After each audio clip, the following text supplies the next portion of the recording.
Welcome to Shukla study point. आप सभी का स्वागत है आपके अपने YouTube channel Shukla study point में। मैं शिवम शुक्ला आप सभी दोस्तों का हार्दिक स्वागत करता हूं।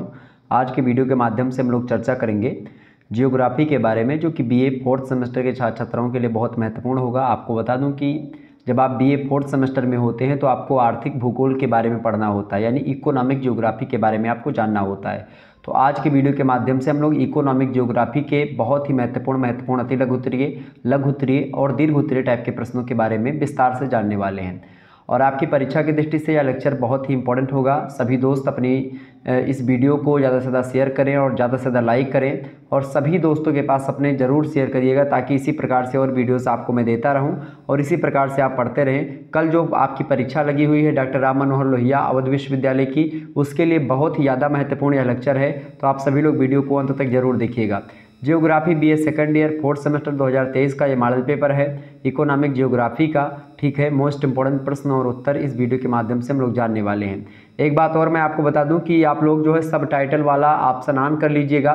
तो उसमें सब टाइटल ऑन करने के बाद में आपको दिखेगा कि जो मैं बातें बोल रहा हूं, जो मैं उत्तर आपको बताऊंगा, वो नीचे आपको लिखा हुआ मिलेगा। मतलब जो मैं यहाँ पर बोल रहा हूँ वो आपको हिंदी में नीचे लिखा हुआ मिलेगा। ठीक है, तो आप सब टाइटल वाला जो ऑप्शन है, यूट्यूब पर आप सब टाइटल वाला ऑप्शन है, जैसे वीडियो देख रहे हैं, यही ऊपर यहीं पर जो है लिखा रहता है CC। ठीक है, तो वही होता है सब टाइटल। तो उसी को आप जैसे टच करेंगे तुरंत जो है नीचे जो बातें मैं बोल रहा हूँ वो लिख करके आपके समक्ष आएंगी। तो आप और ही आसानी से और भी दिमाग में आपकी चीज़ें याद हो जाएंगी और आप अच्छे तरीके से हर एक चीज़ को समझ पाएंगे। चलिए हम चर्चा करने का प्रयास करते हैं। सभी प्रश्न आपको करने होते हैं। खंड आ से 50 शब्दों में एक प्रश्न का उत्तर देना होता है। 3 खंड में पेपर आपका बटा हुआ होता है। खंड आ, बा और सा। आ से अति लघु उत्तरीय, बा से लघु उत्तरीय और सा से दीर्घ उत्तरीय टाइप के प्रश्न आपकी परीक्षा में पूछे जाते हैं। पहला प्रश्न देखिएगा जो अति लघु उत्तरीय टाइप का है। अति लघु उत्तरीय प्रश्न है, 50 शब्दों में उत्तर लिखना है। 2 नंबर इसके लिए। अच्छा, राम मनोहर लोहिया में 3 नंबर इसके लिए दिए जाते हैं। 2 घंटे का पेपर होता है डॉक्टर राम मनोहर लोहिया का, और अधिकतर विश्वविद्यालयों का पेपर 3 घंटे का होता है लिखित टाइप में। ठीक है, और ऑब्जेक्टिव परीक्षाओं का जो पेपर होता है वो 1.5 घंटे का होता है। ठीक है, या 2 घंटे का होता है। किसी किसी विश्वविद्यालय में 1.5 है, किसी किसी विश्वविद्यालय में 2 घंटे। अब हम चर्चा करते हैं। पहला प्रश्न आपकी स्क्रीन पर आ चुका है, आर्थिक भूगोल। आर्थिक भूगोल क्या है, फटाफट से आप लोग बताने का प्रयास करेंगे। आर्थिक भूगोल किसे कहते हैं, प्रश्न यही है। आर्थिक भूगोल के बारे में अगर आपको बताऊं तो आर्थिक भूगोल अर्थतंत्र के क्षेत्रीय संगठन का, जो अर्थतंत्र का प्रतिरूप होता है उसका, और जो प्रक्रिया होती है अर्थतंत्र की, उसके बारे में एक प्रकार से अध्ययन करता है आर्थिक भूगोल। अगर आप दूसरे शब्दों में इसी को कहना चाहें तो आप कह सकते हैं कि आर्थिक भूगोल मनुष्य के आर्थिक कार्यों, उत्पादन, उपभोग, विनिमय और वितरण के क्षेत्रीय प्रतिरूप एवं उनमें प्राप्त या व्याप्त प्रक्रियाओं का अध्ययन प्रादेशिक अर्थतंत्र संगठन की व्याख्या के उद्देश्य से करता है। सीधा सा मतलब होता है आर्थिक भूगोल के अंतर्गत हम क्षेत्रीय विषमता का भी अध्ययन करते हैं। क्षेत्रीय विषमता का मतलब क्या होता है कि जैसे कि कहीं पर अभ्रक पाया जाता है अधिक मात्रा में, कहीं पर जो है कोयला, कहीं पर हीरा, कहीं पर लौह इस्पात, कहीं पर कपास, या कहीं पर अलग अलग चीज़ें जो होती हैं अलग अलग स्थानों पर पाई जाती हैं। उद्योग कहाँ पर कौन से हैं, ठीक है, इन सभी का अध्ययन जो है आर्थिक भूगोल के अंतर्गत किया जाता है। अलग अलग स्थान का जो मनुष्य होता है अलग अलग विधियों का प्रयोग करके अपना जीवन यापन करता है। ठीक है, तो उन सभी चीज़ों का भी अध्ययन आर्थिक भूगोल के अंतर्गत आप लोग करते हैं। ठीक है, तो कुल मिलाकर के R.E. मर्फी की परिभाषा आपको बड़ी ज़बरदस्त लगेगी। R.E. मर्फी एक प्रकार से भूगोलवेत्ता हैं। उन्होंने कहा कि आर्थिक भूगोल मनुष्य की जीविकोपार्जन की विधियों में एक दूसरे स्थान पर मिलने वाली समानता एवं विषमता का अध्ययन करता है। समानता और विषमता, कहाँ पर कौन कौन सी चीज़ें मिल रही हैं और कहाँ पर कौन कौन सी चीज़ें नहीं मिल रही हैं, इन समस्त चीज़ों का अध्ययन करता है आर्थिक भूगोल, ऐसा बताया R.E. मर्फी ने। मनुष्य की जीविकोपार्जन की जो विधियाँ होती हैं, एक स्थान पर दूसरे स्थान पर आप जाइएगा तो कुछ स्थानों पर जो विधियां होती हैं जीविकोपार्जन के मनुष्य की वो समान मिलेंगी, कुछ जगहों पर आपको अलग मिलेंगी, और उन्हीं क्षेत्रीय विषमता और समानता का अध्ययन करता है जीविकोपार्जन की विधियों के। मनुष्य के जो जीविकोपार्जन विधियां हैं उन्हीं में समानता और विषमता जो होती है विभिन्न स्थानों पर मिलती है, तो उसी का अध्ययन करता है आर्थिक भूगोल।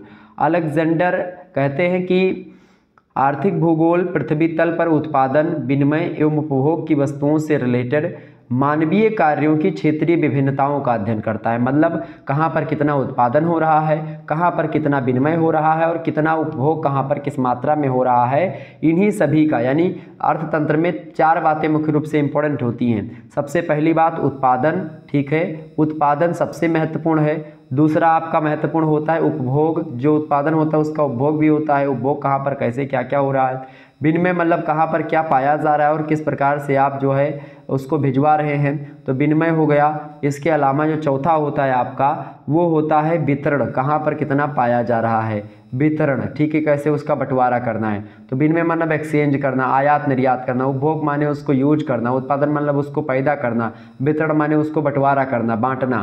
तो इस प्रकार से अर्थतंत्र में या इकोनॉमी में खास करके 4 टर्म्स बड़े इंपॉर्टेंट होते हैं, ठीक है। और यही टर्म्स जो होते हैं इकोनॉमिक जियोग्राफी में भी इंपॉर्टेंट होते हैं, क्योंकि इकोनॉमिक जियोग्राफी मुख्य रूप से आर्थिक संकल्पनाओं के बारे में अध्ययन करती है और आर्थिक चीज़ों के बारे में अध्ययन करती है।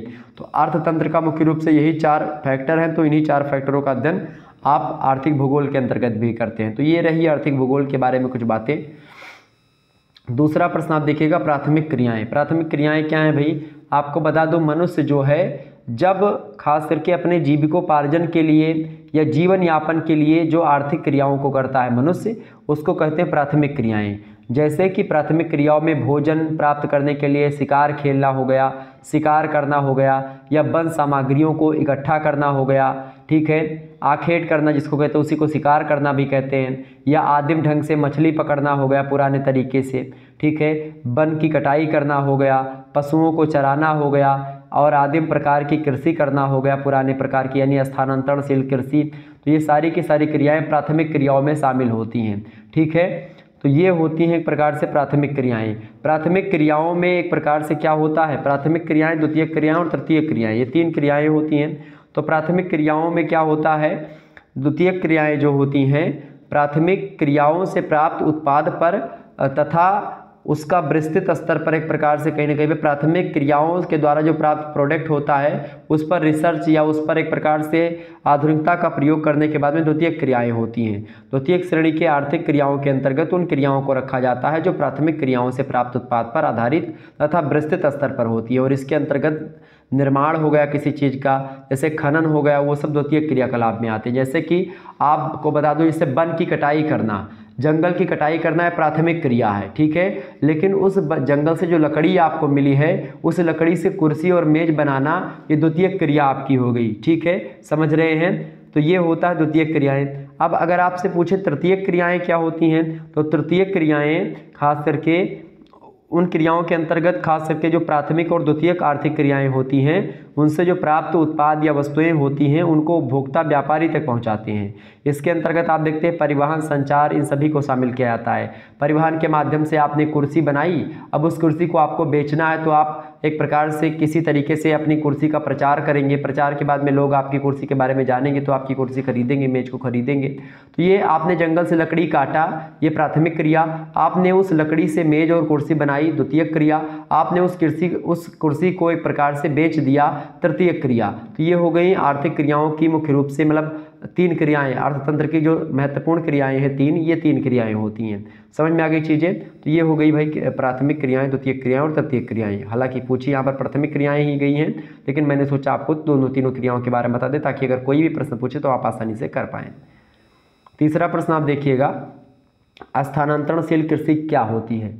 स्थानांतरणशील कृषि कैसे कहते हैं भाई, स्थानांतरणशील कृषि का मतलब होता है स्थान बदल करके कृषि करना। अब स्थान बदल करके कृषि कहाँ पर की जाती है, जंगलों में की जाती है, ठीक है। एक स्थान पर जंगल पे क्या करते हैं लोग, पहले जनजाति के लोग पहले पेड़ और झाड़ियाँ जो होती हैं उनको काटते हैं, फिर उनको जलाते हैं, फिर जलाने के बाद में उस स्थान को साफ सुथरा करते हैं, वहाँ पर फिर एक प्रकार से उसकी जुताई गुड़ाई करके खेती करना प्रारंभ कर देते हैं, और इस स्थान पर एक प्रकार से 1-2 साल तक वो खेती करते हैं, जब तक कि मिट्टी की उर्वरक क्षमता होती है, जब तक कि यहाँ पर फसल होती है तब तक यहाँ पर कृषि करते हैं। और जैसी फसल में एक प्रकार से या फसल अच्छे तरीके से नहीं होती है तुरंत दूसरे स्थान पर जाते हैं और दूसरे स्थान पर फिर पेड़ों को काटते हैं और फिर झाड़ियों को जलाते हैं और उसके बाद में फिर यहाँ पर खेत बना करके कृषि करते हैं। और फिर एक प्रकार से जब यहाँ पर उर्वरक क्षमता मिट्टी की क्षीण हो जाती, खत्म हो जाती है, फिर दूसरे स्थान पर जाते हैं और फिर यही प्रक्रिया को एक प्रकार से दूसरे स्थान पर अपनाते हैं। तो ये एक प्रकार से लगातार प्रक्रिया चलती रहती है। तो इसीलिए स्थान इसमें बदलता रहता है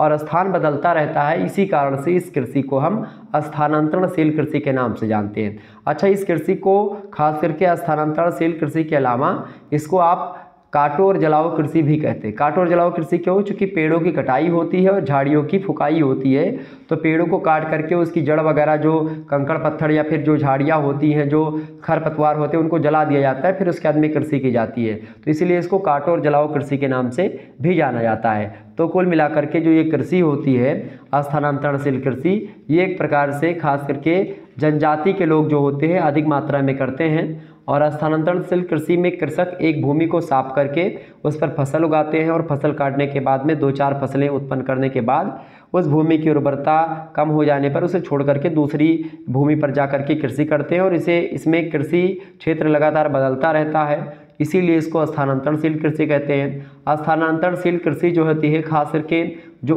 उष्ण और आर्द्र दोनों की क्वालिटी पाई जाती है जिन वनों में, वहाँ पर की जाती है। साधारण यंत्रों का प्रयोग करके कृषि की जाती है, जैसे कुदाल का प्रयोग करके, खुरपी और कुदाल के द्वारा इसकी गुड़ाई और जुताई और निराई होती है, ठीक है। और ख़ास करके लद्दाख कहा जाता है मलेशिया और इंडोनेशिया में इस कृषि को। स्थानांतरणशील कृषि को लद्दाख कहा जाता है मलेशिया और इंडोनेशिया में। फिलीपींस में इसको कैंगीन के नाम से जाना जाता है। लंका में इसको चेना कहा जाता है और रोडेशिया में इसको मिल्पर कहा जाता है। सूडान में नगासू कहा जाता है। इसी प्रकार से भारत के अन्य राज्यों में स्थानांतरणशील कृषि अर्थात काटो और जलाओ कृषि या झूमिंग कृषि को अलग अलग नामों से लोग जानते हैं। स्थानांतरणशील कृषि को झूमिंग कृषि भी कहा जाता है, लद्दाख भी कहा जाता है, कैंगीन कहा जाता है, मिल्पर कहा जाता है, नगासू कहा जाता है, चेना कहा जाता है, ठीक है। ये सब कृषि स्थानांतरणशील कृषि को ही कहा जाता है। आगे बढ़ते हैं, अगला प्रश्न आपकी स्क्रीन पर आ चुका है। चौथा नंबर प्रश्न है, भारत में लौह इस्पात उद्योग के प्रमुख केंद्र कौन कौन से हैं, बताइए। तो भारत में लौह इस्पात केंद्र जो है वो एक प्रकार से बहुत सारे हैं। जैसे आपको मैं बता दूं, पहला आप लिख सकते हो Tata iron and steel company है जमशेदपुर में, तो ये भी एक प्रकार से लौह इस्पात उद्योग की एक फैक्ट्री है। कौन सी? Tata iron and steel company, पहला लिख लीजिएगा। दूसरा आप लिख सकते हो Indian iron and steel company, ये वर्णपुर, कुल्टी और हीरापुर में आपको मिलेगी, ठीक है। तीसरी जो आप व्यापारिक कंपनी लिख सकते हो, प्रमुख केंद्र लिख सकते हो लौह इस्पात उद्योग का भारत में स्थित है, वो है विश्वेश्वरैया लोहा और इस्पात लिमिटेड भद्रावती, ठीक है। चौथा आप लिख सकते हो राउरकेला इस्पात लिमिटेड। पांचवा आप लिख सकते हो भिलाई इस्पात लिमिटेड। छठा आप लिख सकते हो दुर्गापुर इस्पात लिमिटेड। सातवां आप लिख सकते हो बोकारो इस्पात लिमिटेड। इसके अलावा और भी तमाम सारे इस्पात लिमिटेड है, खास करके विजयनगर में है, ठीक है। विशाखापट्टनम, सालेम, दैतारी, ये सारे जो है, दैतारी उड़ीसा में पड़ता है, सालेम तमिलनाडु में, विशाखापट्टनम आंध्र प्रदेश में और विजयनगर कर्नाटक में पड़ता है। तो ये सब भारत में लौह इस्पात उद्योग के प्रमुख केंद्र हैं जिसके बारे में मैंने आपको बताया। तो लिख लीजिएगा कौन कौन से।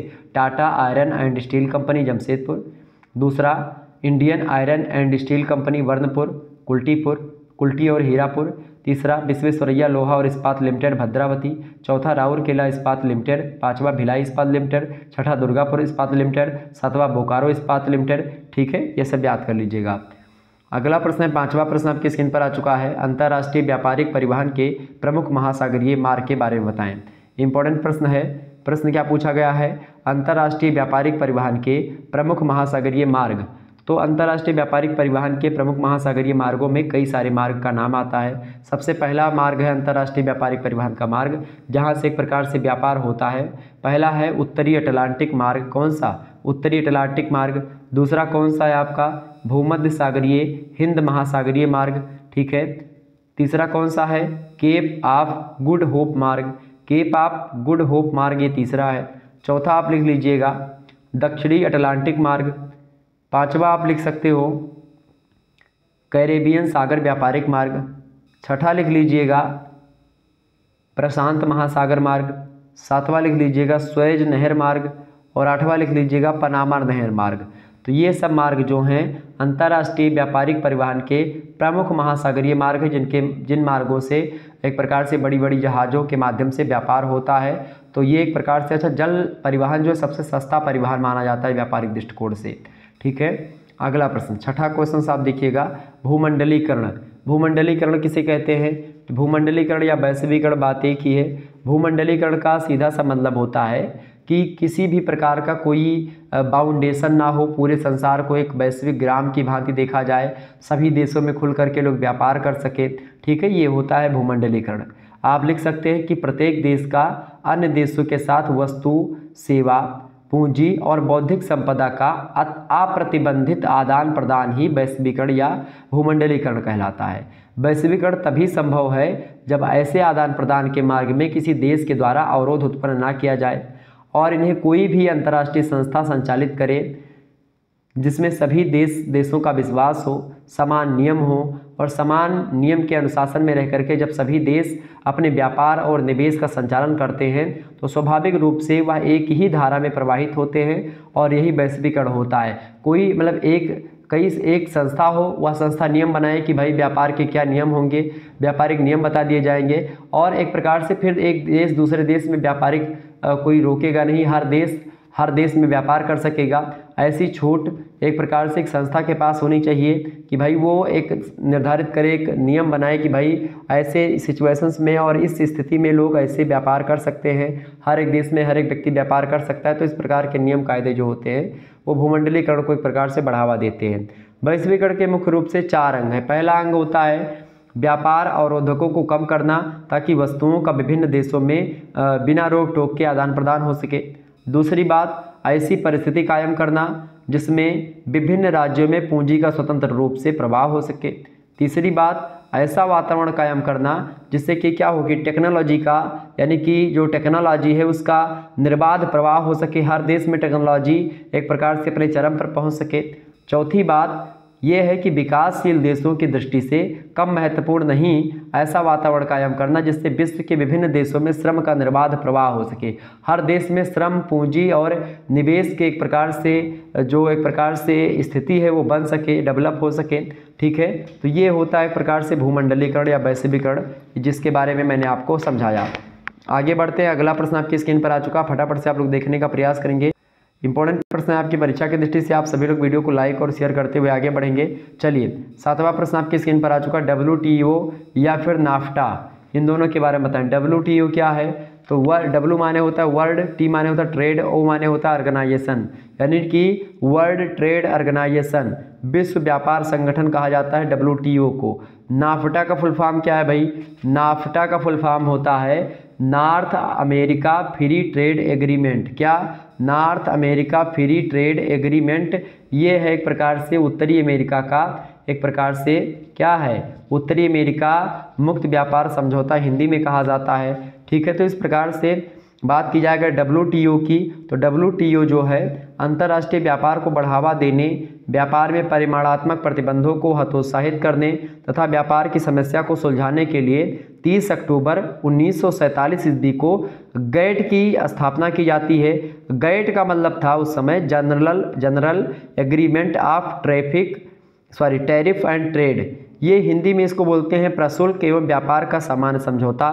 तो general agreement of tariff and trade, ये गैट एक प्रकार से इसकी स्थापना 30 अक्टूबर 1947 को होती है और इसी गैट को बाद में समाप्त करके WTO की स्थापना की जाती है 1995 में। 1995 ईस्वी में WTO की स्थापना करी जाती है गैट को समाप्त करके। गैट की स्थापना 30 अक्टूबर 1947 को हो गई थी। गैट का मतलब प्रशुल्क एवं व्यापार का सामान्य समझौता। ठीक है,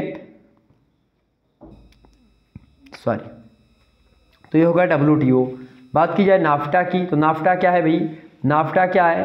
नाफ्टा की अगर बात की है तो इसको बोलते हैं north America free trade agreement, यानी कि उत्तरी अमेरिका मुक्त व्यापार समझौता। खास करके इसमें नाफ्टा में जो देश शामिल है उसमें अमेरिका शामिल है, मैक्सिको है, कनाडा है, इनके बीच में एक व्यापार समझौता हुआ है। अमेरिका, मैक्सिको और कनाडा, इन तीनों देशों के बीच में एक समझौता हुआ है। कब हुआ है? 1 जनवरी 1994 ईस्वी को ये समझौता हुआ है।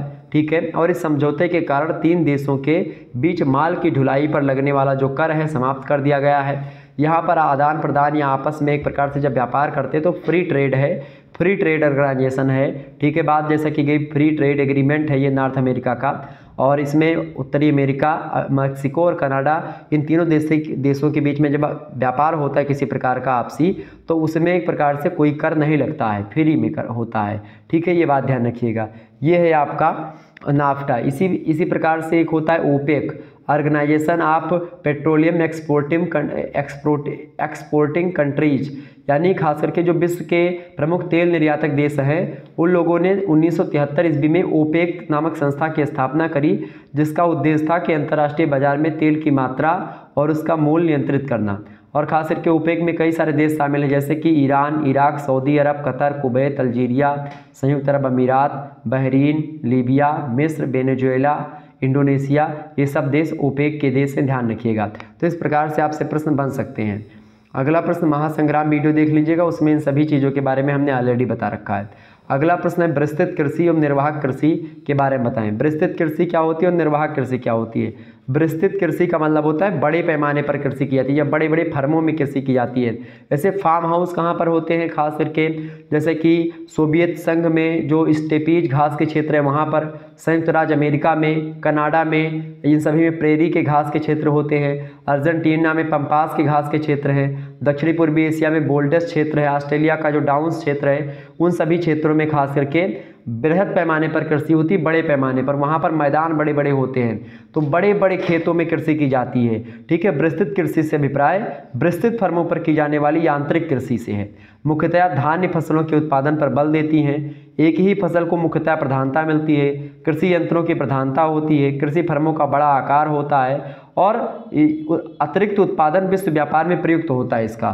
तो ये होता है एक प्रकार से विस्तृत कृषि, बड़े पैमाने पर की गई कृषि, ठीक है।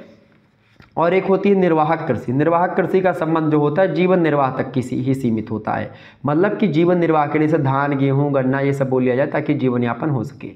यह कृषि खास करके उष्णकटिबंधीय भागों और एशिया के जो मानसूनी प्रदेश है वहाँ पर निर्वाहक कृषि की जाती है।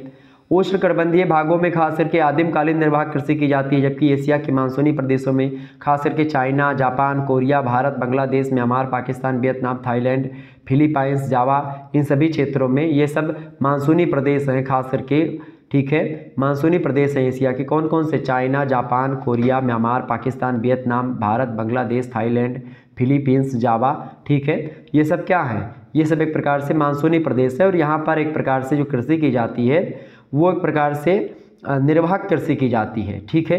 ये बात ध्यान रखिएगा। तो इस प्रकार से निर्वाहक कृषि हो गई, जबकि जो विस्तृत कृषि होती है वो संयुक्त राज्य अमेरिका, कनाडा, अर्जेंटीना, दक्षिणी पूर्वी अफ्रीका और ऑस्ट्रेलिया और जो पूर्व सोवियत संघ जो था, यानी कि जो 15 देशों का जो संगठन था जिसको बोलते हैं यूएसएसआर, पूर्व सोवियत संघ, ठीक है। 1991 में वो भंग हो गया और अलग अलग देश बन गए, तो उन सभी का जो इकट्ठा पहले देश था वहाँ पर एक प्रकार से स्टेपीज घास के मैदान होते थे, वहाँ पर ये एक प्रकार से विस्तृत कृषि होती थी। संयुक्त राज्य अमेरिका के जो और कनाडा में जो प्रेरीज घास के मैदान है वहाँ पर कृषि होती थी, खास करके विस्तृत कृषि अभी भी होती है। और अर्जेंटीना में पंपास मैदान है वहाँ पर होती है, दक्षिणी पूर्वी एशिया में बेल्ट्स मैदान है वहाँ पर होती है और ऑस्ट्रेलिया में डाउन्स मैदान है, उन डाउन्स मैदानों में एक प्रकार से विस्तृत कृषि होती है बड़े पैमाने पर, ठीक है। 9वां प्रश्न आप देखिएगा, संसाधन। संसाधन किसे कहते हैं भाई, फटाफट से आप लोग बताने का प्रयास करेंगे। संसाधन किसे कहते हैं, फटाफट से आप लोग बताने का प्रयास करेंगे। वीडियो को लाइक और शेयर सभी लोग कर दीजिएगा ताकि टाइम टू टाइम आपको नोटिफिकेशन मिलता रहे और आप आसानी से इसी प्रकार से पढ़ते रहें, ठीक है। बताइए भाई संसाधन किसे कहते हैं। तो संसाधन की बात की जाए तो संसाधन जो शब्द है ये एक प्रकार से इसको अंग्रेजी में बोलते हैं रिसोर्स। रिसोर्स जब जो शब्द बना हुआ है ये 2 शब्दों से मिलकर के बना हुआ है। पहला शब्द है री और दूसरा शब्द है सोर्स, ठीक है, सोर्स। तो resource, re plus source is equal to resource, ठीक है। री का मतलब होता है बार बार, ठीक है, या दीर्घ अवधि से या बहुत ज़्यादा समय से। सोर्स का मतलब होता है साधन। इस प्रकार से संसाधन का अर्थ होता है वे स्रोत जिस पर मानव समाज जो है वो बहुत लंबे समय से या दीर्घ अवधि तक निर्भर रहता है या निर्भर रह रहा है, वो होता है संसाधन, ठीक है। संसाधन की परिभाषा समाज विज्ञान कोश के अनुसार दी गई और कहा गया कि संसाधन मानवीय पर्यावरण में वे पहलू हैं जिनके द्वारा मनुष्य की आवश्यकताओं की पूर्ति में सुविधा होती है तथा सामाजिक उद्देश्य की पूर्ति होती है। ये समाज विज्ञान कोश की अकॉर्डिंग परिभाषा दी गई। संसाधन की परिभाषा देते हुए बड़े ज़बरदस्त परिभाषा देते हैं जिम्मरमैन, बहुत अच्छे भूगोलवेत्ता हैं जिम्मरमैन। वो कहते हैं कि संसाधन पर्यावरण की वे विशेषताएं हैं जो मनुष्य की आवश्यकताओं की पूर्ति में सक्षम माने जाते हैं, उन्हें मनुष्य की क्षमताओं के द्वारा उपयोगिता प्रदान की जाती है। ये परिभाषा जिम्मरमैन ने दी। इसके अलावा मैकनाल महोदय भी परिभाषा देते हैं संसाधन की।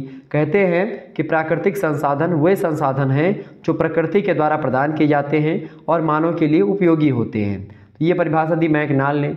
जेम्स फिशर कहते हैं कि संसाधन वह कोई भी वस्तु है जो मानवीय आवश्यकताओं और इच्छाओं की पूर्ति करती है, यानी ऐसे साधन या ऐसी वस्तु जो मानवीय आवश्यकताओं और इच्छाओं की पूर्ति करते हैं वो होते हैं एक प्रकार से क्या, संसाधन। तो इस प्रकार से स्मिथ और फिलिप्स भी कहते हैं कि मौलिक रूप से संसाधन जो होते हैं वातावरण की वे प्रक्रियाएं हैं जो मानव के उपयोग में आती हैं। तो कुल मिलाकर के मानव के उपयोग में आने वाली जो वस्तुएं हैं, जो चाहे मनुष्य के द्वारा बनाई गई हों और चाहे प्रकृति के द्वारा बनाई गई हों, वो एक प्रकार से होती हैं क्या, वो होती हैं संसाधन। तो ये है एक प्रकार से संसाधन के बारे में मैंने आपको बता दिया। अगला प्रश्न आप देखिएगा, 10वां नंबर प्रश्न। अच्छा, संसाधन जो होते हैं ये एक प्रकार से मुख्य रूप से दो प्रकार के होते हैं, एक होते हैं प्राकृतिक और एक होते हैं मानवीय संसाधन। प्राकृतिक संसाधनों में जैसे कि आपकी मिट्टी हो गई, जल हो गया, या इसी प्रकार से वायु हो गई, और भी तमाम प्रकार के संसाधन हैं जो प्रकृति के द्वारा मिले हुए हैं। कुछ ऐसे संसाधन पेट्रोलियम वगैरह हो गए, और कुछ ऐसे संसाधन हैं जो कि मनुष्य अपने द्वारा बनाता है, जैसे कि TV, cooler, fridge, AC machine और तमाम प्रकार की भौतिक सुख सुविधाओं वाली जो मशीनें होती हैं, तो वो सब एक प्रकार से मनुष्य ने घर वगैरह बनाया, तमाम प्रकार की चीज़ें मनुष्य ने बनाई हैं, तो वो सब एक प्रकार से मानवीय संसाधन हो गए। आगे बढ़ते हैं और भी प्रश्नों को जानने का प्रयास करते हैं। अगला प्रश्न आपकी स्क्रीन पर आ चुका है, सभी लोग देखिएगा। सुएज और पनामा नहर के बारे में बताएं कुछ। सुएज नहर और पनामा नहर, सुएज और पनामा नहर की अगर बात की जाए तो बड़ा इंपॉर्टेंट प्रश्न ये है आपकी परीक्षा के दृष्टि से जो पूछा गया है। सुएज और पनामा नहर जो होती है, इसकी अगर बात की तो सुएज नहर बड़ी इंपॉर्टेंट नहर होती है व्यापार में, और इसी प्रकार से पनामा नहर। लेकिन सुएज नहर सबसे ज़्यादा इंपॉर्टेंट है व्यापारिक दृष्टिकोण से, और पनामा नहर उससे थोड़ी कम है। लेकिन इसका एक प्रकार से ये नहीं कह सकते कि पनामा नहर इंपॉर्टेंट नहीं, पनामा नहर बहुत इंपॉर्टेंट है, लेकिन सुएज नहर सबसे ज़्यादा इंपॉर्टेंट है। सुएज नहर जो है ये भूमध्य सागर और लाल सागर के बीच में स्थित है, यानी कि लाल सागर और भूमध्य सागर को जोड़ती है। इसकी खुदाई 1859 ईस्वी में अलेक्जेंड्रिया में स्थित फ्रांसीसी दूतावास के एक इंजीनियर फर्डिनेंट डी लेप्सिस के निर्देशन में आरंभ हुई थी। नहर का निर्माण 10 वर्ष में पूरा हो गया था और 1869 ईस्वी में नहर का उद्घाटन हो गया। और इस नहर की लंबाई आपको बता दूं 162 किलोमीटर है और चौड़ाई इसकी जो है 60 मीटर के आसपास है। एक वीडियो में इससे पहले जो महासंग्राम वीडियो हमने दी थी उसमें एक गलती हो गई थी, तो उसके लिए मैं माफ़ी चाहूँगा बहुत बहुत। उसमें हमने 60 किलोमीटर बोल दिया था चौड़ाई, तो उसमें थोड़ा गड़बड़ी थी, एक प्रकार से उसमें छपा अलग था, छपाई में मिसप्रिंट हो गई थी, तो इसके लिए आप माफ़ी चाहूँगा। तो आप लोग उसको कर लीजिएगा, क्या उसको कर लीजिएगा भैया, चौड़ाई को कर लीजिएगा आप 60 मीटर, ठीक है। तो वहाँ पर 60 किलोमीटर मैंने बोल दिया, तो वो आप थोड़ा सा ध्यान रखिएगा। 60 मीटर चौड़ाई है उसकी, और जो लंबाई है वो एक प्रकार से कितनी है, लंबाई जो है ज़्यादा है और चौड़ाई उसकी मतलब लंबाई किलोमीटर में है, 162 किलोमीटर लंबी एक प्रकार से लंबाई है, चौड़ाई 60 मीटर है, ठीक है। और गहराई जो है उसकी 10 मीटर है। तो सुएज नहर की लंबाई कितनी है, लंबाई है 162 मीटर किलोमीटर, ठीक है, km, और चौड़ाई जो है इसकी वो 60 मीटर है। कितनी मीटर है भैया, 60 मीटर की चौड़ाई है, और जो गहराई है वो कितनी है, 10 मीटर, ठीक है। तो ये सुएज नहर के बारे में कुछ बातें मैंने आपको बताई। और आपको बता दूं 1956 ईस्वी में मिस्र की सरकार ने इस नहर का राष्ट्रीयकरण कर लिया था, सुएज नहर का, और 1967 ईस्वी में संयुक्त राष्ट्र संघ ने इसका राष्ट्रीयकरण को सहमति भी दे दी। कुल मिलाकर के सुएज नहर के भूमध्य सागरीय तट पर पोर्ट सईद नामक एक बंदरगाह है, और उसके दक्षिण में यह नहर मेझाला झील को पार करती हुई अलकांतारा, इसके अलावा अल फिरदान और इस्माइलिया जो नहरी पोताश्रयों है वहाँ तक जाती है। और आने के बाद में दक्षिण में स्थित झीलों, ग्रेट ब्रिटेन जो झील है वो, ब्रिटर झील, इन सभी को पार करती हुई नहर के दक्षिणी सिरे पर जहाँ यह लाल सागर से मिलती है, पश्चिम में सुएज पोर्ट है, और पूर्व में पोर्ट तोफीक भी है, क्योंकि यह नहर जो होती है चौरस मरुस्थल को भी पार करती है। इसमें किसी प्रकार के लॉक्स की आवश्यकता नहीं है। ब्रिटिश झीलों में खास करके जहाज के रात्रि के समय में लंगर डाल करके ठहर जा सकते हैं और इसके बाद नहर का अंतिम भाग लगभग 50 किलोमीटर तक बिल्कुल सीधा है। इस्लामिया पर एक मीठे पानी की स्वेज मतलब कि नहर जो है स्वेज में आकर के मिलती है। तो इस प्रकार से ये स्वेज नहर के बारे में कुछ बातें हमने बताई जो कि बड़ी इंपॉर्टेंट है व्यापारिक दृष्टिकोण से, ठीक है। और स्वेज नहर की अगर बात की जाए तो यूरोपीय देशों को जाने वाले खास करके व्यापारिक माल में फारस की खाड़ी के देशों से पेट्रोलियम के उत्पादन, खास करके भारत और अन्य देशों में धातुएं, मैग्नीज, अभ्रक, टिन, अन्य खनिज पदार्थ जैसे कि चाय, रबड़, ठीक है, जूट और भी कपास, सूती वस्त्र, मांस, ऊन, नारियल, वनस्पति तेल, चमड़ा और भी तमाम प्रकार के खालें, सागवान की लकड़ी, काफ़ी, मसाले, ये सब एक प्रकार से व्यापार को एक प्रकार से बड़ी सहायता मिली है। और दूसरी नहर जो है आपकी वो है पनामा नहर। पनामा नहर की अगर बात की जाए और अगर पनामा नहर की बात की जाए तो पनामा नहर के बनने से पूर्व आप देखते हैं यूरोपीय देशों के जहाज़ और उत्तरी अमेरिका के जहाज़ जो खास करके पैसिफिक को जाना चाहते थे, पैसिफिक महासागर, उनको दक्षिणी अमेरिका के दक्षिण में कप हार्न का चक्कर लगा करके जाना पड़ता था। और अब क्या हो गया, पनामा नहर के बनने से न्यूयॉर्क से सैन फ्रांसिस्को जाने में 13,000 किलोमीटर की दूरी की बचत हो जाती है। इसके अलावा आप देखते हैं न्यू ऑरलियंस और सैन फ्रांसिस्को जाने में लगभग 9100 किलोमीटर की बचत होती है। न्यूयॉर्क से वालपैराइजो जाने में 6000 किलोमीटर की बचत होती है। न्यूयॉर्क और ऑस्ट्रेलिया के किसी पोर्ट के बीच लगभग 6400 किलोमीटर की बचत होती है। पनामा मार्ग केप हॉर्न और मैगेलन जल संयोजी मार्गों की अपेक्षा बहुत अधिक सुरक्षित है, क्योंकि इस मार्ग में वैसे तूफान और हिमशैल नहीं आते हैं और इसलिए ये एक प्रकार से बड़ी ज़बरदस्त मार्ग है, खास करके जलीय मार्ग की दृष्टि से अगर देखा जाए तो। पनामा नहर का जो व्यापार होता है, पनामा नहर बनने से संयुक्त राज्य अमेरिका के पूर्वी भाग और पश्चिमी भाग में एक प्रकार से दूरियां जो थी वो कम हुई। इसके अलावा संयुक्त राज्य अमेरिका के पूर्वी भाग और एशियाई देशों के बीच में जैसे चीन, जापान, फिलीपाइंस, वियतनाम, इन सभी देशों से एक प्रकार से व्यापारिक दृष्टिकोण अच्छे हुए। इसके अलावा संयुक्त राज्य अमेरिका के पूर्वी भाग और ऑस्ट्रेलिया, न्यूजीलैंड में भी व्यापार के दृष्टिकोण से बहुत महत्वपूर्ण भूमिका निभाई इस नहर ने। इसके अलावा पश्चिमी यूरोपीय देशों और पश्चिमी संयुक्त राज्य अमेरिका में दक्षिणी अमेरिका के पश्चिमी तट में व्यापार को प्रोत्साहन मिला इस नहर से। तो ये है पनामा नहर। तो इस प्रकार से स्वेज नहर और पनामा नहर व्यापारिक दृष्टिकोण से बहुत ही इंपॉर्टेंट भूमिका निभाती है विश्व स्तर पर। देखिए, अब खंडवा की अगर बात की जाए तो केवल और केवल यहाँ से 4 या 5 प्रश्न करने हैं। अगर आप राम मनोहर लोहिया का पेपर देने जा रहे हैं तो आपको 4 प्रश्न ही करने हैं और 200 शब्दों में मतलब 150 शब्दों में इन प्रश्नों के उत्तर लिखना है। अगर आप किसी अन्य विश्वविद्यालय का पेपर देने जाएंगे तो लघु उत्तरीय प्रश्नों में 5 प्रश्न करने होंगे और 200 शब्दों में इन प्रश्नों का उत्तर लिखना होगा, ठीक है। देखिए, पहला प्रश्न आपकी स्क्रीन पर आ सकता है कि आर्थिक भूगोल के आधारभूत संकल्पनाओं की विवेचना कीजिए। तो आर्थिक भूगोल की जो आधारभूत संकल्पनाएं हैं उनकी अगर बात की जाए तो बढ़िया प्रश्न आपसे पूछा गया है, आर्थिक भूगोल की आधारभूत संकल्पनाएं। तो मैं आपको बता दूं कि किसी भी क्षेत्र या प्रदेश में वातावरण की शक्तियों और वातावरण के संसाधनों तथा उस क्षेत्र के निवासी मानव वर्ग की पारंपरिक क्रियाओं के फलस्वरूप जो आर्थिक क्रियाओं के प्रतिरूपों का विकास होता है उनका अध्ययन करना ही आर्थिक भूगोल का उद्देश्य होता है। और आर्थिक भूगोल के अध्ययन, वर्णन, विश्लेषण और प्रयोग की मुख्यतः निम्नलिखित 11 मूलभूत संकल्पनाएं होती हैं, जो मैं आपको बता दूं। पहली है मानव की आर्थिक क्रियाओं का क्षेत्रीय या स्थानिक वितरण। क्या है भाई? पहला क्या है आपका? पहला है आपका मानव की आर्थिक क्रियाओं का क्षेत्रीय स्थानिक वितरण, ठीक है। क्षेत्रीय स्थानिक वितरण कैसा है? जैसे कि वहाँ पर एक प्रकार से खास करके आर्थिक भूगोल की सबसे मुख्य संकल्पना यही है कि आर्थिक भूगोल का अध्ययन पृथ्वी तल पर संसाधनों के उपयोग तथा धन के उत्पादन, विनिमय और उपभोग संबंधी मानवीय आर्थिक क्रियाओं के वितरण का अध्ययन है। धन संबंधी इन क्रियाओं को ही आर्थिक क्रियाएं कहा जाता है, ठीक है। तो ये मानव की आर्थिक क्रियाओं का क्षेत्रीय और स्थानिक वितरण कहाँ पर मनुष्य की क्रियाएं कैसी कैसी होती हैं, पहली बात ये आधारभूत संकल्पनाओं में शामिल है आर्थिक भूगोल की। दूसरी बात है शामिल आर्थिक क्रियाओं की अवस्थिति।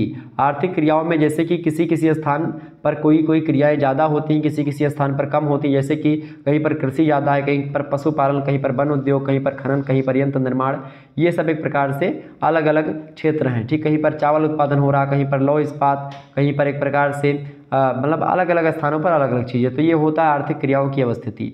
तीसरा जो आधारभूत संकल्पना है वो है आर्थिक क्रियाओं की विशेषताओं का अध्ययन, ठीक है। जैसे कि गेहूं उत्पादन के क्षेत्रों में गेहूं उत्पादन की विशेषताओं का अध्ययन होता है, ठीक है। तो इस प्रकार से चावल उत्पादन क्षेत्र में चावल का अध्ययन होता है। तो ये हो गया। चौथा आप लिख सकते हैं आर्थिक क्रियाओं का अन्य प्रतिघटनाओं के संबंध में अध्ययन। पांचवा आप लिख सकते हो आर्थिक क्रियाओं का वर्गीकरण। छठा आप लिख सकते हो आर्थिक क्रियाओं के सांस्कृतिक पक्ष, जैसे विकसित, अर्धविकसित और विकासशील प्रदेश कौन कौन से वो। सातवां जो आधारभूत संकल्पनाएं हैं आर्थिक भूगोल की, वो हैं आर्थिक भूदृश्य और दृश्य भूमि की संकल्पना। आठवां जो आधारभूत संकल्पना है वो है आर्थिक भूदृश्यों द्वारा आर्थिक उन्नति के स्तर का प्रदर्शन। नौवां जो एक प्रकार से आर्थिक भूगोल की आधारभूत संकल्पना है वो है स्थानिक संगठन। और 10वीं जो एक प्रकार से आधारभूत संकल्पना है वो है प्रादेशिक आर्थिक विकास का अध्ययन। और 11वीं जो संकल्पना है वो है आर्थिक विकास नियोजन। तो इस प्रकार से ये जो है आर्थिक भूगोल की आधारभूत संकल्पनाओं के बारे में हमने बताया, जिनकी संख्या कुल मिलाकर के 11 है। आगे बढ़ते हैं और भी चीज़ों को जानने का प्रयास करते हैं। दूसरा प्रश्न आपकी स्क्रीन पर आ चुका है, आर्थिक क्रियाओं का वर्गीकरण कीजिए। बढ़िया प्रश्न है आपकी परीक्षा की दृष्टि से, ध्यान रखिएगा। प्रश्न क्या दिया हुआ है भाई? प्रश्न आपका दिया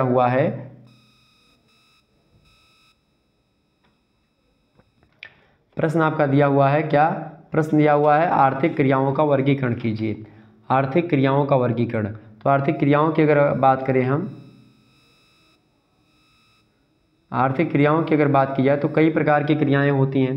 संसार में विभिन्न प्रदेशों में निवास करने वाले मानव वर्ग जो होते हैं अपने प्रदेश के वातावरण के अनुसार ही अपने जीवन निर्वाह या जीविकोपार्जन के लिए कई प्रकार के उद्यम करते हैं, कई प्रकार के कार्य करते हैं। जैसे कुछ लोग तो वन में जंगली जंतुओं का शिकार करते हैं, कुछ लोग वनों में कंदमूल फल एकत्र करके उनसे अपना पेट पालते हैं, कुछ लोग पशुओं को चरा करके उनसे दूध दही बनाते हैं और फिर खाते हैं, फिर अपना जीवन निर्वाह करते हैं। कुछ लोग उन्हीं जो है जानवरों से ऊन निकालते हैं, ठीक है, उनसे वस्त्र बनाते हैं, खाल निकालते हैं, ठीक है, और उनसे तंबू और मकान बनाते हैं। तो इस प्रकार से अलग अलग स्थानों पर आप देखते हैं कुछ लोग खानों और कारखानों में काम करते हैं, कुछ लोग रेलगाड़ियों, मोटर गाड़ियों और ट्रकों, इन सभी का काम करते हैं। तो जीविका उपार्जन तथा जीवन यापन के लिए की जाने वाली आर्थिक क्रियाओं या उद्यमों को व्यवसाय या पेशे कहते हैं। और व्यवसायों को 4 वर्गों या श्रेणियों में हम लोग बांट सकते हैं और उन्हीं व्यवसायों को आर्थिक क्रियाएं भी कहा जाता है। आर्थिक क्रियाओं का वर्गीकरण की अगर बात की जाए तो इसमें प्राथमिक व्यवसाय, द्वितीयक श्रेणी के व्यवसाय, तृतीयक श्रेणी के व्यवसाय और चतुर्थ श्रेणी के व्यवसाय आते हैं। यानी आर्थिक क्रियाएं मुख्य रूप से 4 प्रकार की होती है। पहली क्रिया होती है प्राथमिक क्रिया या प्राथमिक व्यवसाय। इसमें प्राथमिक व्यवसाय में मनुष्य क्या करता था? भोजन या वन की सामग्री को इकट्ठा करना हो गया, शिकार खेलना हो गया, आदिम ढंग का मछुआ कर्म यानी आदिम तरीके से मछली पकड़ना हो गया, और इसके अलावा जंगल काटना हो गया, पशुओं को चराना हो गया, आदिम प्रकार से यानी पुराने प्रकार से कृषि करना हो गया, आदिम ढंग से खुदाई करना हो गया, खनन करना हो गया। ये सब प्राथमिक व्यवसाय है। द्वितीयक क्रियाकलाप या द्वितीयक व्यवसाय में खास करके आप देखते हैं निर्माण उद्योग शामिल है, और इसके अलावा विकसित खनन उद्योग है, विशेषीकृत कृषि है, विशेषीकृत पशु उद्योग है, विकसित मछुआ कर्म है, यानी मछली एक प्रकार से एक आधुनिक तरीके से मछली का पकड़ना, आधुनिक तरीके से पशुओं को पालना, आधुनिक तरीके से एक प्रकार से खेती करना, ये सब द्वितीयक श्रेणी में आते हैं। तृतीयक श्रेणी के जो कार्य होते हैं या तृतीयक श्रेणी के व्यवसाय हैं उनमें परिवहन आता है, जैसे कि मोटर कार से लेकर के ट्रक, रेल, ये सब, ठीक है। परिवहन, व्यापार हो गया, बैंकिंग है, संचार के साधन मोबाइल फ़ोन से लेकर के रेडियो और टेलीविज़न तक, ठीक है। चौथा जो एक प्रकार से क्रियाएं हैं आर्थिक क्रियाओं में या चतुर्थ श्रेणी के जो व्यवसाय हैं या चतुर्थ श्रेणी की जो क्रियाएं हैं उनमें उच्च सेवाएं शामिल हैं, शिक्षा शामिल है, प्रबंध शामिल है, शासन, सुरक्षा, रिसर्च, ग्लोबली स्तर पर राष्ट्रीय या अंतर्राष्ट्रीय जो कार्य होते हैं उनसे संबंधित जो व्यवसाय होते हैं वो सब एक प्रकार से चौथे श्रेणी में शामिल होते हैं। तो इस प्रकार से आर्थिक क्रियाओं का इस प्रकार से वर्गीकरण हमने किया, प्राथमिक व्यवसाय, द्वितीयक श्रेणी के व्यवसाय, तृतीयक श्रेणी के व्यवसाय और चतुर्थ श्रेणी के व्यवसाय। अगला प्रश्न आप देखिएगा, तीसरा प्रश्न आपकी स्क्रीन पर आ चुका है। प्रश्न आपकी स्क्रीन पर इंपॉर्टेंट है। प्रश्न क्या दिया हुआ है भाई? प्रश्न आपका दिया हुआ है जापान में सूती वस्त्र उद्योग में के वितरण एवं स्थानीयकरण का वर्णन कीजिए। तो जापान में सूती वस्त्र के उद्योग का वितरण और स्थानीयकरण का वर्णन आपको करना है। तो सूती वस्त्र निर्माण में जापान का जो स्थान है वो 5वां स्थान है, ये बात भी ध्यान रखिएगा। किंतु सूती वस्त्र के निर्यात में जापान जो है विश्व में पहले स्थान पर है। यानी जापान जो है सूती वस्त्र बनाता तो है सबसे, मतलब उसका स्थान है 5वें नंबर पर, लेकिन बेचता बहुत ज़्यादा है। चूँकि जापान छोटा ज़्यादा बड़ा है नहीं, तो सूती वस्त्र के निर्यात में जापान यानी बेचने में बहुत नंबर 1 पर है। ठीक है, प्रथम स्थान है। जापान संसार का सबसे बड़ा सूती वस्त्र निर्यात करता देश है। जापान के समस्त निर्यात का लगभग 30% भाग जो है सूती वस्त्र एक प्रकार से जापान बनाता है। जापान विदेशों से कपास को खरीदता है और उस कपास को एक प्रकार से उस कपास से वस्त्र बनाता है, फिर उसके बाद में वो उसको बेच देता है।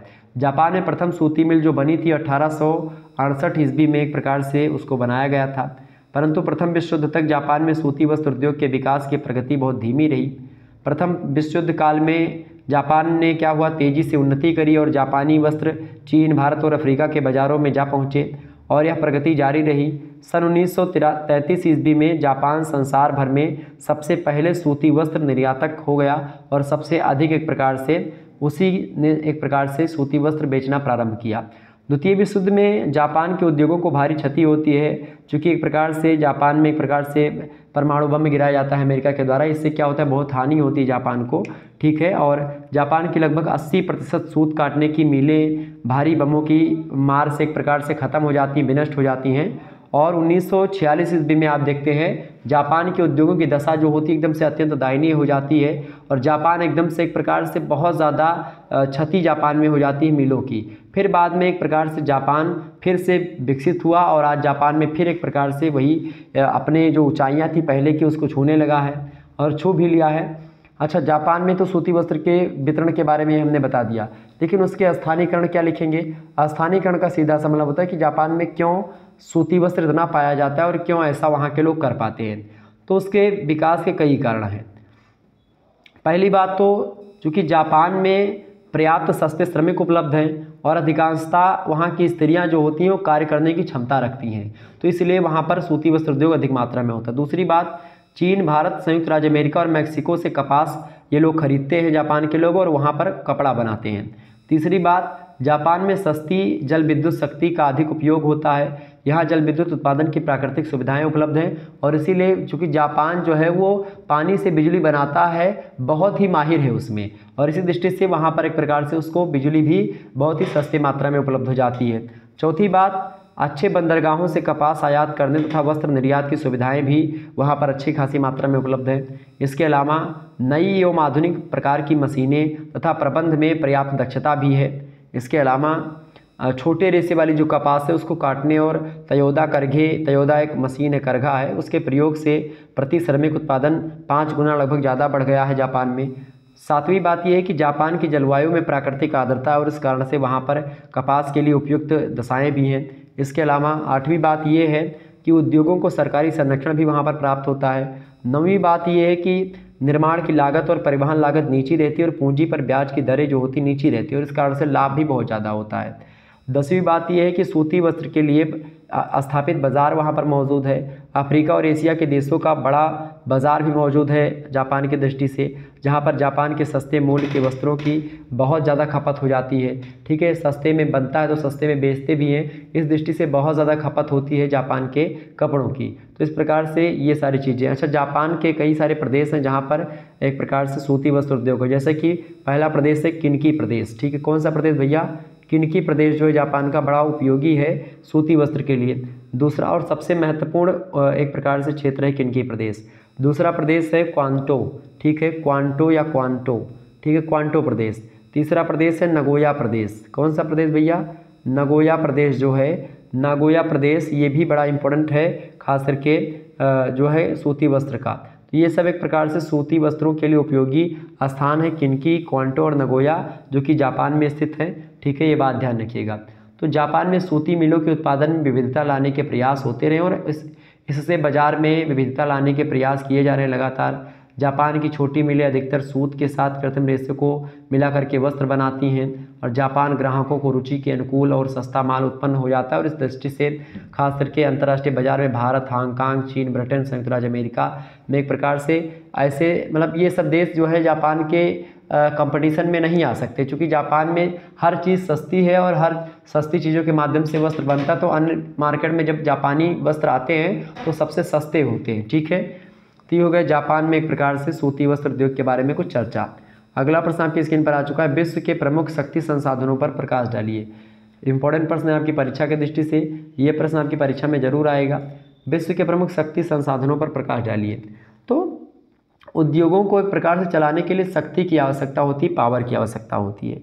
आर्थिक उद्योगों में उत्पादन, वितरण और परिवहन आदि के लिए मानव प्राचीन काल से ही अपनी शारीरिक शक्ति और पशुओं की शक्ति का प्रयोग करता रहा है। बाद में मनुष्य ने पवन और यानी कि वायु और जल के द्वारा पवन चक्कियों और यंत्रों को चलाना शुरू कर दिया। 18वीं शताब्दी की औद्योगिक क्रांति के बाद में कोयला, खनिज तेल, प्राकृतिक गैस और जल विद्युत शक्ति का प्रयोग जो है ये होने लगा।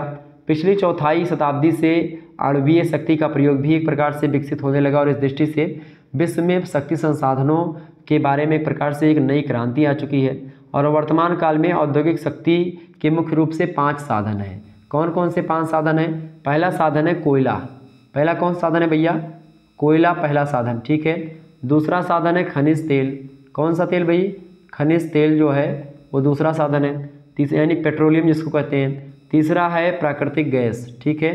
चौथा है बढ़ते हुए जल से उत्पादित जो विद्युत शक्ति है, जो जल से बिजली बनाई जाती है वो। और 5वीं जो शक्ति है वो है आणविक ऊर्जा, ठीक है, ये बात ध्यान रखिएगा। और आणविक ऊर्जा के 2 वर्ग हैं मुख्य रूप से, खास करके प्रयोग के द्वारा समाप्त होने वाले संसाधन जैसे कोयला है, पेट्रोलियम है, गैस, आणवीय ईंधन है, ये सब एक प्रकार से खास करके जो शक्ति संसाधन इनके 2 वर्ग हैं, एक कोयला, पेट्रोलियम, गैस, ये आणवीय ईंधन। और एक प्रयोग के द्वारा समाप्त होने वाला है किंतु प्रकृति के द्वारा पुनः पूर्ति किया जाने वाला संसाधन, जैसे बहते हुए जल से निर्मित जो बिजली होती है वो, ठीक है, कि इसे बांध बना करके नदियों से बिजली बनाई जाती है। तो ये सब एक प्रकार से, तो ये सब होते हैं शक्ति संसाधन। आपको बता दूं ये सब शक्ति संसाधन है और इन्हीं के माध्यम से एक प्रकार से व्यापार को भी बढ़ावा मिलता है और भी कई चीज़ें होती हैं। आपको बता दूं ऊर्जा के चेतन और अचेतन स्रोतों के माध्यम से जो है शक्ति को हम लोग बना सकते हैं, जैसे कि पशु पौधों से, बैक्टीरिया से, फंगस से, ठीक है। चेतन स्रोतों से प्राप्त ऊर्जा को प्रमाणित तथा कोयला, पेट्रोल, गैस, इन सभी से खास करके, या फांसिल या बहते हुए एक प्रकार से या गिरते हुए जल से एक प्रकार से अचेतन संसाधनों से प्राप्त ऊर्जा को अप्राणिज स्रोत कहते हैं ऊर्जा का या शक्ति का। दूसरा होता है मानवीय ऊर्जा, बृहत ऊर्जा संसाधन है। तीसरा सूर्य समस्त ऊर्जा का स्रोत है। सूर्य ऊर्जा जो है आजकल एक प्रकार से बहुत इंपॉर्टेंट भूमिका निभा रही है हर एक क्षेत्र में। सौर ऊर्जा, विद्युत ऊर्जा, जल ऊर्जा, वायु ऊर्जा, इन सभी के माध्यम से आप देखते हैं कि तमाम प्रकार के शक्ति संसाधन जो हैं ये सब शक्ति संसाधन ही हैं। आगे देखिए 5वां प्रश्न आपकी स्क्रीन पर आ चुका है। 5वां प्रश्न आपकी स्क्रीन पर आ चुका है, इंपॉर्टेंट प्रश्न है। प्रश्न देखेंगे सभी लोग। प्रश्न क्या दिया हुआ है? विश्व के प्रमुख मत्स्य क्षेत्रों की विवेचना कीजिए। मत्स्य क्षेत्र मतलब जहाँ पर मछली उत्पादन होता है उसी को बोलते हैं मत्स्य क्षेत्र, ठीक है। तो विश्व में प्रमुख मत्स्य क्षेत्रों की विवेचना की अगर बात की जाए तो ऐसी बात तो है नहीं कि आजकल नई मछली पकड़ने की कोई प्रथा है। पहले से लोग आदिकाल से ही मनुष्य जो है भोजन के लिए मछली का शिकार करता रहा है और जो पूर्ण रूपेण से जल संसाधन पर आधारित है। जल में जाकर के मछली पकड़ा जाता है, जल में ही मछली रहती है, ठीक है। आधुनिक काल में भोजन की व्यवस्था अधिक महत्वपूर्ण बन गई और मछली पकड़ने के लिए कई प्रकार की दशाएं भी होनी चाहिए, तभी आप मछली पकड़ पाएंगे। जैसे कि सूर्य का प्रकाश में मछली, दूसरी बात नाइट्रोजन, नमक और कार्बन की प्राप्ति, तीसरी बात शीतोष्ण जलवायु, चौथी बात गर्म और ठंडी जलधाराओं का मिलना, इन सभी स्थानों पर मछली मिलती हैं। 5वीं बात शीत भंडारों की व्यवस्था, 6वीं बात नवीन वैज्ञानिक उपकरण और 7वीं बात कटा फटा तट जब होता है तो आपको मछली पकड़ने के लिए उपयुक्त दशाएं उपलब्ध हो पाती हैं, ठीक है। और प्रमुख मत्स्य क्षेत्र जो है खास करके जो फिशिंग एरियाज़ हैं बहुत इंपॉर्टेंट वो खास करके सबसे पहली बात तो लवणीय जल या समुद्री क्षेत्रों में आपको अधिक मछली मिलेगी। दूसरी बात ताजे जल और अंतर स्थलीय जल, जहाँ पर एक प्रकार से स्थल के अंदर जब जल होते हैं, जैसे कि कोई झील हो गई, ठीक है। महासागरों में कम जो झील वगैरह होते हैं या कटे फटे एरियाज़ होते हैं जो स्थल से जुड़े हुए प्रदेश मतलब कि जल होते हैं, वहाँ पर आपको एक प्रकार से बहुत अधिक मात्रा में जल मिलते हैं, ठीक है। खास करके जैसे कि उत्तरी अटलांटिक महासागर का जो मत्स्य क्षेत्र है और ठीक है वो उत्तरी पश्चिमी यूरोपीय तट और उत्तरी अमेरिका का जो उत्तरी पूर्वी तट क्षेत्र है वो, ठीक है। इसके अलावा उत्तरी प्रशांत महासागरीय का जो मत्स्य क्षेत्र है उसमें खास करके उत्तरी अमेरिका का उत्तरी पश्चिमी तट क्षेत्र हो गया या एशिया का उत्तरी पूर्वी तट हो गया, यहाँ सब मछली पकड़ने के लिए उपयुक्त भौगोलिक दशाएं भी मौजूद होती हैं और यहाँ पर खूब मछली पकड़ी भी जाती हैं। अन्य क्षेत्रों में मैक्सिको की खाड़ी में मछली बहुत अधिक मात्रा में होती हैं, कैरेबियन सागर के क्षेत्र में मछली होती हैं, पूर्वी द्वीप समूह क्षेत्र में होती हैं, भारत के हिंद महासागरीय क्षेत्र में मछली पकड़ी जाती है। ठीक है, लेकिन ये सब कम महत्वपूर्ण क्षेत्र है, लेकिन फिर भी बहुत ज़्यादा मछली यहाँ पर होती हैं। ठीक है, इसके अलावा ताजे जल या अंतरस्थलीय क्षेत्रों में मछली, खास करके जैसे नदी, नाला, झील, सरोवर, तालाब, यहाँ पर मछली पकड़ने का कार्य होता है। मानसूनी एशिया में, मध्य अफ्रीका में और आंग्ल अमेरिका और रूस में, खास करके पूर्व सोवियत संघ जिसको कहते हैं, वहाँ पर आपको ताजे जल और अंतर स्थलीय क्षेत्रों में मछली पकड़ने का जो एक प्रकार से काम होता है वो आपको मिलेगा। तो इस प्रकार से और भी कई क्षेत्र हैं जहाँ पर मछली पकड़ी जाती है, जैसे कि अफ्रीकी प्रदेशों में, लैटिन अमेरिकी प्रदेशों में, यूरोपीय इलाकों में और एशियाई देशों के अंतर्गत या अंतर स्थलीय जल प्रदेश में भी मछली पकड़ी जाती है, जो कि इम्पोर्टेंट है आपकी परीक्षा के दृष्टि से। ठीक है, तो ये हो गया विश्व के प्रमुख मत्स्य क्षेत्रों की विवेचना। छठा प्रश्न आप देखिएगा, प्रश्न है भूमध्य सागरीय कृषि प्रदेश का वर्णन कीजिए। भूमध्य सागरीय कृषि प्रदेश का वर्णन इंपॉर्टेंट प्रश्न है। तो भूमध्य सागरीय कृषि प्रदेश जो है खास करके उत्तरी गोलार्ध में स्थित है। ये हो गई पृथ्वी, और उत्तरी गोलार्ध की अगर बात की जाए तो उत्तरी गोलार्ध जैसे कि यहाँ पर 0 डिग्री, ये आपका 0 डिग्री अक्षांश है। तो ये उत्तरी अक्षांश में है भूमध्य सागर। कहाँ पर है? उत्तरी अक्षांश में, 30 डिग्री से लेकर के 45 डिग्री अक्षांश के बीच में। तो 30 डिग्री आपका लगभग यहाँ पर पड़ेगा और 45 डिग्री लगभग आपका यहाँ पर पड़ेगा, और यहीं पर आपका पड़ता है आपका क्या? भूमध्य सागर। ठीक है, तो यहाँ यहीं पर आपका क्या पड़ता है? भूमध्य सागर पड़ता है, और इसी के बीच में यहाँ पर। और दक्षिणी गोलार्ध में अगर आप देखिएगा, दक्षिणी गोलार्ध में 30 डिग्री से लेकर के 40 डिग्री अक्षांश, 30 डिग्री और 40 डिग्री ये बगल में, तो यहाँ पर। ठीक है, ये पूरा एरिया तो 30 डिग्री और 40 डिग्री अक्षांशों के बीच महाद्वीपों के पश्चिमी तटों पर स्थित है, और इस प्रकार इसी को बोलते हैं भूमध्य सागर। और पहली बात तो भूमध्य सागर के समीपवर्ती देश में खास करके स्पेन है, पुर्तगाल है, दक्षिणी फ्रांस है, इटली है, इटली का प्रायद्वीप, यूगोस्लाविया, बाल्कान द्वीप, प्रायद्वीप मतलब बाल्कान का प्रायद्वीप सब है, सीरिया, इजराइल, अफ्रीका के उत्तर तटीय क्षेत्र हैं, वो सब खास करके ये भूमध्य सागर के समीपवर्ती देश हैं। पश्चिमी संयुक्त राज्य अमेरिका में कैलिफोर्निया की घाटी, दक्षिणी अमेरिका में मध्य चिली, अफ्रीका के दक्षिणी पश्चिमी भाग में केप प्रांत का जो प्रदेश है वो, और दक्षिणी पश्चिमी ऑस्ट्रेलिया और उत्तरी न्यूजीलैंड, ये सब एक प्रकार से भूमध्य सागरीय कृषि प्रदेश के अंतर्गत आते हैं। ठीक है, ये बात ध्यान रखिएगा। भूमध्य सागरीय प्रदेशों की जलवायु समशीतोष्ण जलवायु है।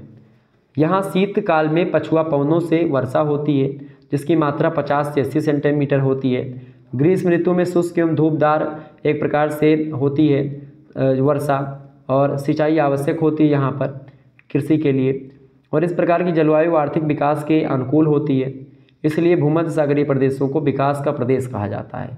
भूमध्य सागरीय कृषि प्रदेश फसलों की कृषि के लिए विश्वविख्यात है, यहाँ पर फसल बहुत अधिक मात्रा में होते हैं। भूमध्य सागरीय कृषि प्रदेश की प्रमुख फसलों में खास करके जो है कई प्रकार की फसलें होती हैं, और एक प्रकार से आप देखते हैं कि फसलें उगाई जाती हैं जो है खाने पीने वाली खाद्यान्न फसलें, पशुपालन भी किया जाता है और बागवानी फसलें भी की जाती हैं।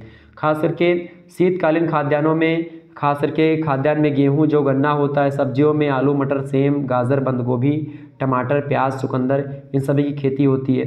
ग्रीष्मकाल में यानी गर्मी के समय में, ठंडियों में तो गेहूं जो मक्का हो गया, और गर्मियों के दिनों में चारे की फसलों में खास करके क्लोवर बोया जाता है, अल्फाका बोया जाता है, तुपाइन बोया जाता है, बरसीम बोई जाती है। बरसीम आप लोग जानते होंगे, ठीक है, तो बरसीम अपने यहाँ पर बोई जाती है। तो ये सब एक प्रकार से ग्रीष्मकालीन फसलें हैं। और फलों में खास करके अंगूर, सेब, नाशपाती और आलूचा यहाँ की प्रमुख फसलें हैं। और अभिसिंचित फसलें जो कुछ हैं, असिंचित फसलें जो बिना सींचे हुए ही होती हैं, जैसे कि जैतून, खुबानी, अंजीर, अंगूर, सूखे मेवे, खट्टे रसदार फलों में संतरा हो गया, चकोतरा है, नींबू, नारंगी है, ये सब एक प्रकार से। भूमध्य सागरीय कृषि प्रदेश में ऐसे अनाजों का उत्पादन होता है जो शुष्क ऋतु को सहन कर सके। इसमें गेहूं, जौ और मक्का मुख्य रूप से प्रमुख फसल है। भूमध्य सागरीय कृषि प्रदेश में कृषि की बड़ी विविधता है। इसमें निर्वाह कृषि भी होती है, व्यापारिक कृषि भी होती है, यानी दोनों प्रकार की कृषि यहाँ पर होती हैं। चाहे निर्वाह कृषि यानी कि जैसे गेहूं, जौ, मक्का, इन सभी कृषि हो जिससे रोटी वोटी खाने के लिए उपयोगी सिद्ध होती है, और यहाँ पर व्यापारिक कृषि भी होती है। व्यापारिक कृषि का मतलब बेचने वाली कृषि जो होती है, जिससे नकदी फसलें जिसको कहते हैं। टर्की, सीरिया, यूनान, दक्षिणी इटली और मध्य स्पेन में निर्वाह के लिए कृषि की जाती है। इसके अलावा फ्रांस, उत्तरी इटली, कैलिफोर्निया घाटी और मध्य चिली, दक्षिणी अफ्रीका के केप प्रांत और दक्षिणी पश्चिमी ऑस्ट्रेलिया में मुख्य रूप से व्यापारिक कृषि होती है। तो ये एक प्रकार से भूमध्य सागरीय कृषि प्रदेशों में एक और तो व्यापारिक फसलें भी होती है और एक तरफ जीवन निर्वाह कृषि भी होती है। ठीक है। व्यापारिक फसलें जो कि फसलें बेचने के लिए बोई जाती हैं। जीवन निर्वाह कृषि मतलब जो फसलें खाने के लिए बोई जाती हैं। 7वां प्रश्न आप देखिएगा, संयुक्त राज्य अमेरिका के लौह इस्पात उद्योग का वर्णन कीजिए।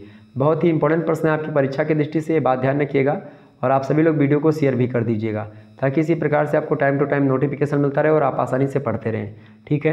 प्रश्न क्या है, संयुक्त राज्य अमेरिका के लौह इस्पात उद्योग का वर्णन कीजिए। संयुक्त राज्य अमेरिका के लौह इस्पात उद्योग के बारे में आपसे प्रश्न पूछा जा रहा है। इंपॉर्टेंट प्रश्न है आपकी परीक्षा की दृष्टि से, फटाफट से वीडियो को लाइक और शेयर कर दीजिएगा।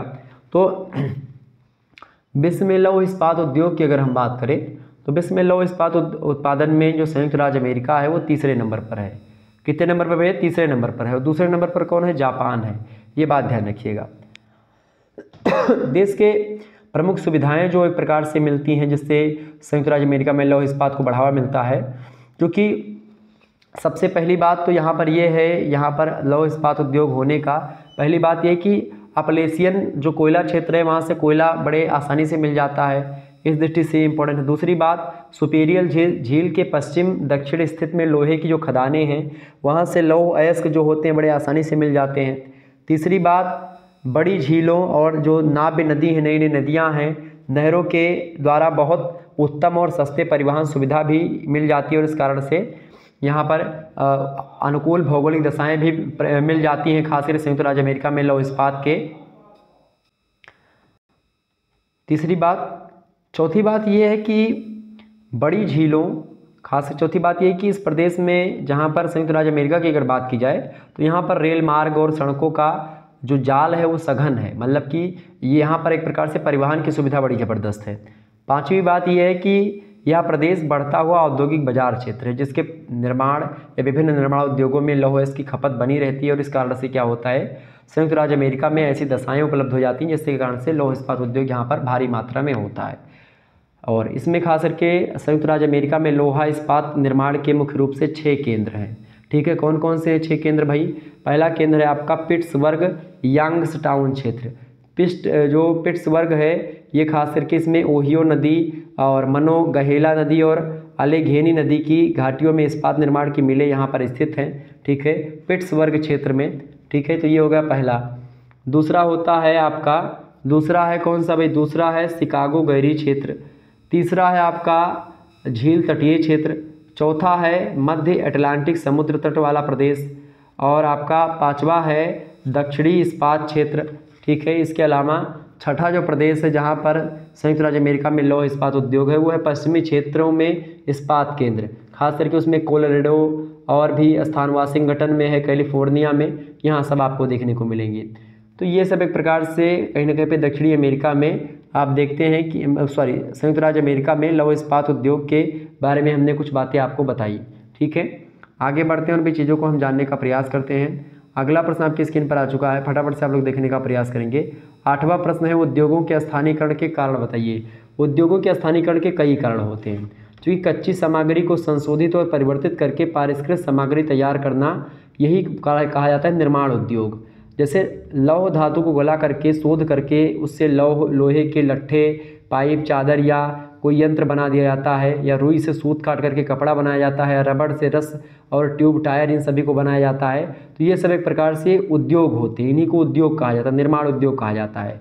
तो किसी भी कच्चे माल को जितना अधिक संशोधित किया जाएगा उतना ही अधिक उसका मूल्य बढ़ जाएगा। तो इस प्रकार से आपको बताऊं, निर्माण उद्योग की अवस्थिति और विकास के कई कारक होते हैं। सबसे पहली बात, उद्योगों के स्थानीयकरण के कारण में उद्योग कहाँ पर स्थापित होगा, इसको लेकर के कई सारे कारण हैं। निर्माण उद्योग की अवस्थिति पर भौगोलिक कारकों का, जैसे कि कच्चे मालों की प्राप्ति हो गई, शक्ति संसाधन हो गया, श्रमिकों की प्राप्ति हो गई, परिवहन साधन हो गया, शुद्ध जल की सप्लाई हो गई, बाजार की समीपता, इन सभी का प्रभाव पड़ता है। परंतु भौगोलिक कारकों के अलावा कई प्रकार के आर्थिक, राजनीतिक, ऐतिहासिक और व्यक्तिगत कारक भी हैं जो निर्माण उद्योग की अवस्थिति पर प्रकाश डालते हैं या प्रभाव डालते हैं। जैसे कि सबसे पहली बात मैं आपको बताऊं, स्थानीयकरण का जो पहला कारण है उद्योगों का स्थानीयकरण का, उद्योगों के स्थानीयकरण का सीधा सा मतलब होता है कि कहाँ पर उद्योग स्थापित होगा, ठीक है, उसके लिए कौन कौन सी दशाएं होंगी जो कि उपयुक्त होंगी, नीक होंगी, अच्छी होंगी, जिससे वहाँ पर कोनो फैक्ट्री स्थापित हो जाए। यानी कोनो फैक्ट्री कहाँ पर स्थापित हुए, कौन जगह बने कोनो फैक्ट्री, वकरी लिए काव काव होए चाहिए, यह हुए उद्योगों के स्थानीयकरण के कारण। ठीक है। सबसे पहली बात का होना चाहिए भैया, का होना चाहिए भौगोलिक कारक माँ, जैसे कि सबसे पहली बात कच्चा माल मिल जाए, अगर जहाँ कच्चा माल मिल जाए हुए फैक्ट्री बन जाए, पहली बात। दूसरी बात शक्ति संसाधन, जहाँ पर उनको पावर मिल जाएगी, बिजली उगली अच्छे तरीके मिल जाएगी, कोयला मिल जाएगा, तो वहाँ पर उद्योग बनेंगे। और जहाँ पर एक प्रकार से मजदूर मिल जाएंगे सस्ते, ठीक है। परिवहन की सुविधा होगी, मानी कि ट्रक वगैरह, ट्रेन से माल गाड़ी वगैरह की व्यवस्था बढ़िया हो जाएगी। बाज़ार इधर उधर होंगे, जल मिल जाएगा, तो इन सभी जब ये चीज़ें मिल जाएंगी तो वहाँ पर उद्योग स्थापित होने की संभावना ज़्यादा है। दूसरा कारण होता है आर्थिक कारक। आर्थिक कारणों में फैक्ट्री स्थापना के लिए खास करके भूमि अगर मिलेगी जहाँ पर, वहीं पर स्थापित होगी। भूमि के साथ साथ पूंजी भी होनी चाहिए। पूंजी का प्रबंध अगर नहीं होगा, प्रबंध मतलब एक प्रकार से मैनेजमेंट भी सही तरीके से, संगठन का उद्यमकर्ता भी आवश्यक होनी चाहिए, बैंकों की सुविधा, बीमे की सुविधा, ये सब एक प्रकार से आर्थिक कारकों में शामिल होते हैं जो कि एक प्रकार से प्रभावित करते हैं उद्योगों को स्थापित होने के। इसके तीसरी बात है टेक्नोलॉजी। विज्ञान और इंजीनियरिंग की जो क्षमता होती है वो भी एक प्रकार से टेक्नोलॉजी जितना ज़्यादा जहाँ पर विकसित होगी वहाँ पर फैक्ट्रियाँ भी ज़्यादा होंगी। चौथी बात है राजनीतिक कारक। राजनीतिक कारक में सरकार जो होती है वो एक प्रकार सरकार की जो नीति है वो अच्छी हो, सरकार की नीति में खास करके आयात और निर्यात कर जो हो वो थोड़ी कम हो, ठीक है। और इसके अलावा सरकार प्रोत्साहन देती हो, एक प्रकार से उद्योगों को बढ़ावा देती हो, तो वहाँ पर लोग फैक्ट्री स्थापित करेंगे।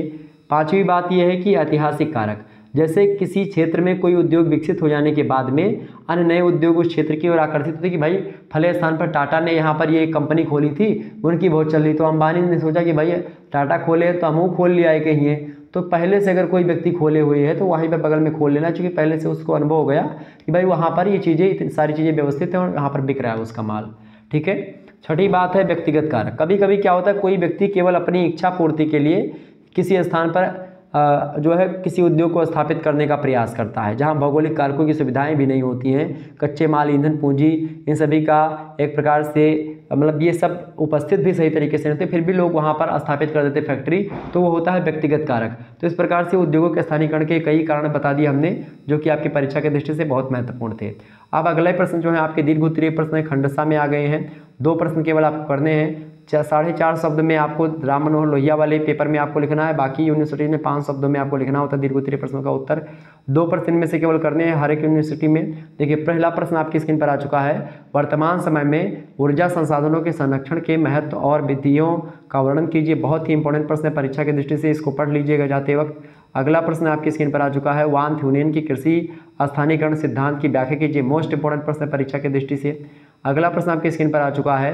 आर्थिक विकास में परिवहन के महत्व, प्रकार और परिवहन लागत की भूमिका का वर्णन कीजिए। मोस्ट इंपॉर्टेंट प्रश्न आपकी परीक्षा की दृष्टि से है। और अगला प्रश्न आप देखिएगा, भारत में आर्थिक विभिन्नता के कारण एवं निवारण की व्याख्या कीजिए। मोस्ट इंपॉर्टेंट प्रश्न है। तो ये 4 प्रश्न आपकी परीक्षा की दृष्टि से बहुत महत्वपूर्ण है दीर्घ उत्तरीय में, ठीक है। इनमें से केवल 2 प्रश्न आपकी परीक्षा में आपको करने हैं। और महासंग्राम रिवीजन क्लास अगर आप लोगों ने नहीं देखा है आर्थिक भूगोल का, तो देख लीजिएगा। BA 4th सेमेस्टर के इंपॉर्टेंट क्वेश्चंस और आंसर्स आपको इस वीडियो के माध्यम से मिल जाएंगे, तो आप इसको भी देख लीजिएगा। और बाकी इन 4 प्रश्नों को आप तैयार कर लीजिएगा। बाकी प्रश्नों के उत्तर को हमने बता ही दिया, और इससे पहले भी है और 2-3 मॉडल पेपर आपको जो है हमारे प्लेलिस्ट में मिल जाएंगे आर्थिक भूगोल के, इकोनॉमिक ज्योग्राफी के, BA 4th सेमेस्टर के को लेकर के, तो आप देख लीजिएगा।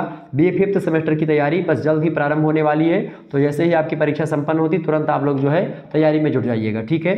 चलिए फिर मिलते हैं हम नेक्स्ट वीडियो में, तब तक के लिए जय हिंद जय भारत। आप सभी का बहुत बहुत धन्यवाद हमारे से जुड़ने के लिए। इसी प्रकार से अपना प्यार हमेशा बनाए रखिएगा। सभी दोस्तों से निवेदन है कि वीडियो को लाइक और शेयर अवश्य कर दीजिएगा, क्योंकि बहुत मेहनत लगती है इस वीडियो को बनाने में, सेट करने में, और आपके लिए इतनी मेहनत मैं करता हूं, तो आप लोग एक अंगूठा अगर दबा देंगे तो मेरा भला हो जाएगा। तो इसीलिए आप लोगों से निवेदन है कि वीडियो को लाइक और शेयर जरूर करते रहें। धन्यवाद। मिलते हैं नेक्स्ट वीडियो में। गुड नाइट, बहुत बहुत धन्यवाद।